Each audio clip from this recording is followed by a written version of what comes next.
खिलाफ मुहिम लगातार चल रही है? देखिए, हमारे द्वारा अवेयरनेस कैंपेन्स लगातार चल रहे हैं। मैं खुद पर्सनली इसको मॉनिटर कर रहा हूँ। अपार्ट फ्रॉम अवेयरनेस, जो रिहेबिलिटेशन है या इन्फोर्समेंट है, एक जो हमने नई पहल जो शुरू की है वो ये है कि बच्चों को प्रेरित करना खेल की तरफ, ताकि वो अपनी एनर्जी डाइवर्ट यहाँ करें।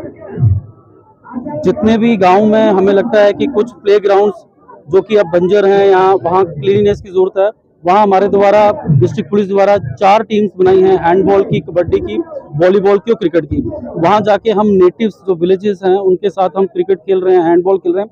जैसे अब यहाँ देख सकते हैं, आज हमने यहाँ भी स्पोर्ट्स एक्टिविटीज़ को प्रमोट कर रहे हैं, चाहे वो रेस हो, टग ऑफ वॉर हो, कबड्डी हो।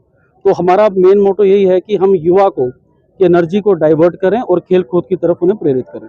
सर, ग्रामीण क्षेत्र में नशे के मामले चल रहे हैं, लगातार आप गाँवों में जा रहे हैं, किस तरह की स्थिति सर देखने को मिल रही है? देखिए कि जो जैसे मैंने कहा कि जो इन्फोर्समेंट का पार्ट है, इस साल हमारी पुलिस द्वारा 460 लोगों को करीब पकड़ा गया है। 188 के पर्चे, जो 144 का ऑर्डर था, जिसमें वो मेडिसिन जो कि एनडीपीएस एक्ट में नहीं आती, क्योंकि ये काफ़ी हमें इनपुट्स मिल रहे थे कि जो ग्रामीण क्षेत्र में जो केमिस्ट शॉप हैं वो मेडिसिन पेंटाडोल या प्रेगलिन जैसे सॉल्ट्स को बेच रही है, उस पर भी हम कार्रवाई कर रहे हैं। मुझे ये लग रहा है कि इनिशियल स्टेज है ये, इस पर रिस्पांस हमें ठीक मिल रहा है और हमारा ये प्रयास रहेगा कि जितने भी गांव वार्ड यहाँ हैं, अगले 2-3 महीने में हम उनको कवर करें और हर गांव में हम हर बच्चे तक पहुंच पाएँ कि अपनी एनर्जी, अपने थॉट अलग चीज़ से दूर रखें और पढ़ाई की तरफ या खेल कूद की तरफ मोटिवेट हों। कैसा कोई ऐसे क्षेत्र भी चिन्हित किए गए हैं जहां नशे के मामले लगातार रेड की जा रही हो? देखिए, आपने ये देखा होगा कि देखो, मैं सारी चीज़ें तो नहीं बताऊंगा, कुछ सीक्रेट भी हम रखेंगे।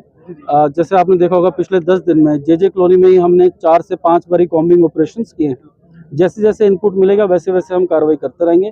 पीछे रानिया, एलनाबाद, वहाँ भी कॉम्बिंग ऑपरेशंस, उससे पहले डींग में, भावदीन में, डींग मंडी में, वहाँ भी कॉम्बिंग ऑपरेशंस करवाए थे। तो ये प्रोसेस कंटिन्यू है और हम चाहेंगे कि जो हमने गांव अभी जो चिन्हित किए हैं, जिसमें 150 गांव कुछ ऐसे आए हैं जिसमें यह बताया गया है सरपंचों द्वारा, लोकल लोगों द्वारा, कि 60 से 70% वहाँ नशा कम हुआ है, तो हम उनको टारगेट करेंगे कि उनको हम 100% और ड्रग फ्री बनाएं। सर, पुलिस के पास तो अक्सर भी काम की कमी है, जैसे काम के दिखता है तो थानों में तय फाइल रिपोर्ट करवाना या आरोपी को पकड़ना, तो इस प्रकार से खेल प्रतियोगिता में पुलिस का हिस्सा देना किस प्रकार संभव है सर? देखिए, जो आपने कहा बहुत वैलिड पॉइंट है कि मतलब ड्रग्स इस डिस्ट्रिक्ट का मेन चैलेंज है, पर इसके अलावा भी पुलिस के विभिन्न काम होते हैं, चाहे वो इन्फोर्समेंट है, लड़ाई झगड़ा है, अदर हीनियस ऑफेंस है, एडमिनिस्ट्रेटिव वर्क बहुत होता है। बट हमारी सिरसा डिस्ट्रिक्ट पुलिस सारी मोटिवेटेड है। हम सब इसको एक इंडिविजुअल चैलेंज मान रहे हैं और चाहे हमें जितना भी अपने टाइम डिवोट करना पड़े, हम इस लड़ाई के लिए डिवोट करेंगे। तो उसको क्या वार्निंग रहेगी सरपंच प्रशासन?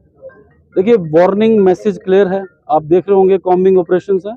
तो मैं बता सकता हूं कि जेजे कॉलोनी में जैसे जो नई मॉडस ऑपरेंडी थी कि कुछ फीमेल्स अपने घर में ही नशा पिला रही हैं जो बेचारे ड्रग एडिक्ट्स हैं, तो उनमें से 3 हमने अभी गिरफ्तार भी की हैं। मैसेज लाउड एंड क्लियर है, आपको सिरसा छोड़ना ही पड़ेगा।